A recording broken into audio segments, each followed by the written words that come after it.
Can you tell us a little bit about Roger Corman and how his legacy perhaps is far greater than the movies that he directed or produced? Well, I'm glad you asked me because Roger Corman, the late, he lasted so long and we just lost him recently. But AIP's story basically starts with Roger Corman. The studio gave him his start when they agreed to distribute. You see, he was really an independent filmmaker. He made the films himself, and AIP and Arkoff and Nicholson came in to distribute the films. And in 1955, it was The Fast and the Furious, which became AIP's first release. So Corman had a three-picture deal with them, and The Fast and the Furious was the first, and there was others, or there was a Western in there. Anyways, there was three films that he made. He became an entity unto himself, and I guess he was a lot like Arkoff. He was a lot like AIP, really. He worked the same way, and so they were hand in glove, the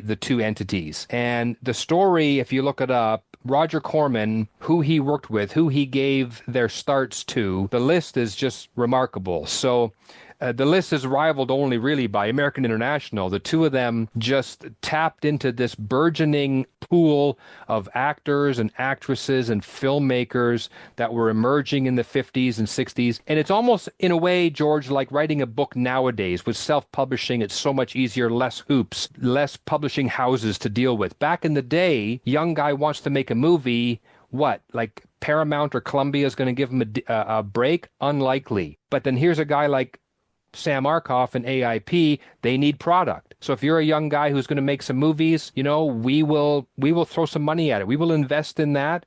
We will either invest in the film and produce it and make it with you, or we'll distribute what you got. So it begins with Roger Corman, but it certainly didn't end there. It took off from there, and Corman and AIP gave a lot of people their start. So that is where it begins, though. I mean, Ron Howard speaks very fondly of Roger Corman, in fact, referred to Roger Corman University, essentially, as this unofficial sort of training ground for young directors and filmmakers. Let's get into it. Francis Ford Coppola's first feature, Dementia 13, 1963. AIP financed it. I mean, it didn't cost them much, less than $50,000. Francis Ford Coppola.